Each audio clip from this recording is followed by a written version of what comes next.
What's going on? I'm Gunnar and Danielle is behind the camera right now. For the last 6 months, we've been building out this 02 GMC Savannah 6.5 Detroit style turbo diesel. And she is a stunner, let me tell you. Yeah, so today we're gonna give you a tour of it. I hope you're ready for it, so buckle the f up and turn your monitor on high brightness, headphones at 37 out of 100 volume, and let's get into the tour.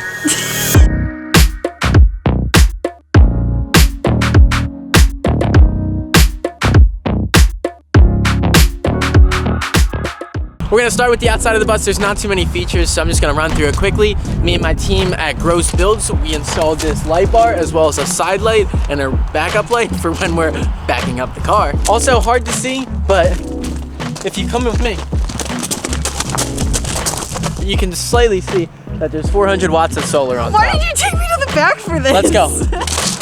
It's always impossible to see. I was just joking around. If you didn't. It's right there. Don't tell them about the solar. We got this pretty weird lock over at Baggett Hatcheries. It pretty much allows the doors to open up like school bus doors, but it has a lock on the inside like a normal house door. So pretty stoked about that. I have no idea what the lock's called, but we're rolling with it. Come on in. Me and Danielle are from Pennsylvania, so it's freezing right now basically, so we have all the water drained out of the system, so I can't show you this feature, but this is the thing that goes right next to your sink on the side of it that no one knows the name for. Yeah, I put one of them right here to wash your feet off when they're sandy or your board off when it's all salty.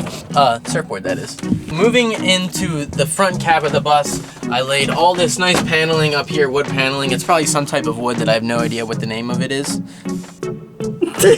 Not really much has been done up here besides putting this aftermarket double din head unit. Also, you can find things up here like the switch for the inverter. You can also find the charge controller, top of the line, Windy Nation Clean Power to the People P30L solar charge controller. You can find that right up here. As well as we have the light bar switch, we have the outside light switch, and we have the inside light switch. Speaking of the inside lights, you can see them turn on right behind you. Great. Quick loop around the bus. We have the tiny cabinet. The tiny cabinet has been the bane of our existence. As you can see, the back isn't even painted.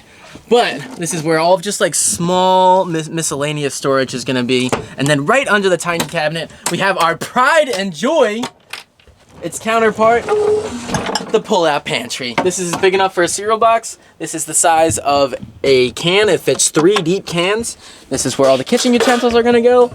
And lastly, pots and pans, baby. All right, moving down next to the tiny cabinet, we have the tiny seat. I made this seat right here. Most of the seating is on the other side of the bus, but I wanted a spot where people could face each other and talk and eat. Just feels better looking at someone than looking next to you. Ah! We progressed to the kitchen now. There are recessed lights. Thank you. We got 2 more LEDs just under here to light up whatever you think you want to do over here. The kitchen is your oyster. The sink, we got this off Amazon. It's a beaut. It does more than one thing. You can also put it out the window to help you shower outdoors if you want. It honestly works great. The sink bowl is a $4 wok pan from Walmart. I just drilled out a hole in the bottom and I put a little bar drain in there, and then we're good to go. Directly underneath the sink, we have all the plumbing, as well as a cool feature that I want to oh my god, that you weren't supposed to see that. Sorry about that. We have this cool feature. We like to call it the pee funnel. You pee into it. It works for all genders. All gender neutral. Just basically so you don't have to go outside and pee. It just empties out underneath the bus. Nice. As well, under here we have our 30-gallon freshwater tank.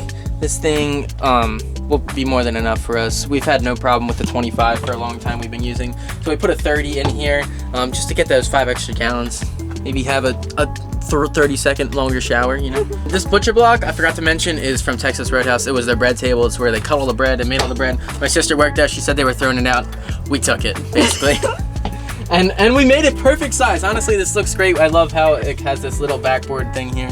Double wide stovetop, baby. It has an electric start, so you don't need to always be looking for that, what do you call that lighter thing? Looking for that lighter, as well as our spice rack over here. This was Danielle's baby. She did such a great job with it.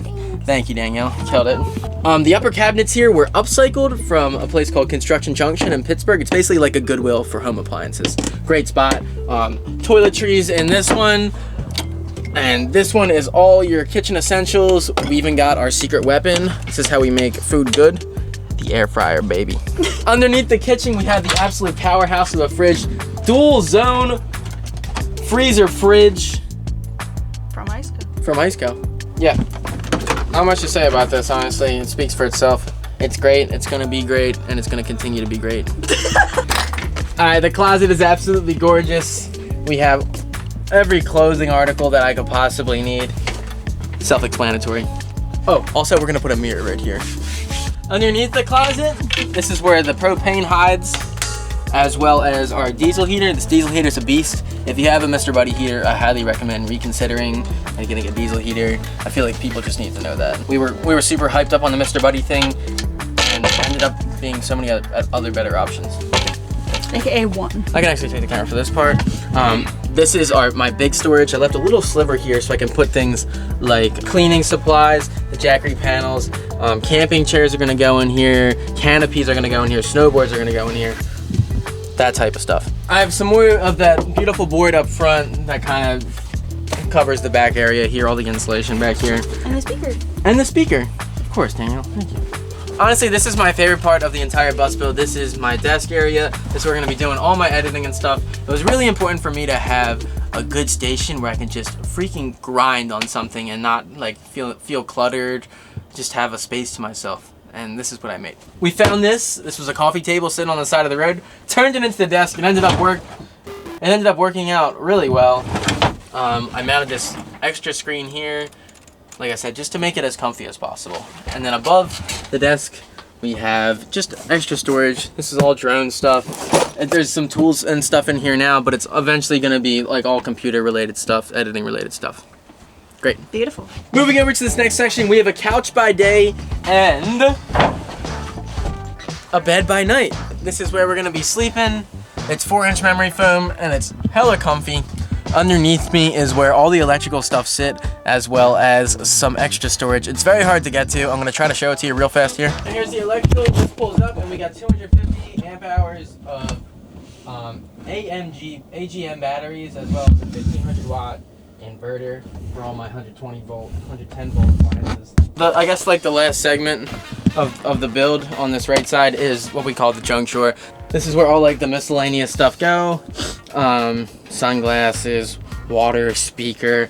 We have our Jackery, it fits perfect down here. This is an everyday use for us, as well as just like extra shit, extra parts for everything. Lastly, Cut the lights. cut the lights. We went with this beautiful cloud ceiling up here. It looks kind of cool. No idea how long it's gonna last, and we really don't care. We just really wanted to give it a try. I don't want to see any comments about all the spiders it's gonna bring in. We know there's gonna be spiders. We know we're gonna be dealing with it. Bust our balls in the comments if you want. I'm just kidding. But let me power it up for you. In 3, 2, 1. 3, 2, 1. There we go. Wow! And it's all on sound. So if we're playing music, it'll kind of go with it. But we really thought it looked cool. Like we said, I don't know how like sustainable it is. So if it works out, it does. If it doesn't, we'll think of something else. All right, as you can tell, we obviously don't have like any type of table space or anything like that. So we did install this RV table right here. The top to it fits really nicely behind the driver's seat right here. So a table, person can sit here, a person can sit here, people can face each other. You can have multiple people eating off this table. It could also go right here as extra countertop space for the kitchen. All around, just the RV table is something we wanted to incorporate in this build. Yeah. That wraps it up for the bus tour. We are so grateful that it's finally complete and we're able to hit the road probably this week. So if you see us out and about in a pink bus, don't be afraid to come say hi. Please say hi. Usually our videos are way more fun than a bus tour, and we'll be documenting everything here on YouTube weekly. Don't forget to follow us on Instagram and TikTok. And also, if you have any questions or concerns, leave them in the comments below. Please like and subscribe because it helps us out so much and it's free. And we'll see you next week. Bye. We progress over to the kitchen now. The lights for the kitchen, the lights for the kitchen,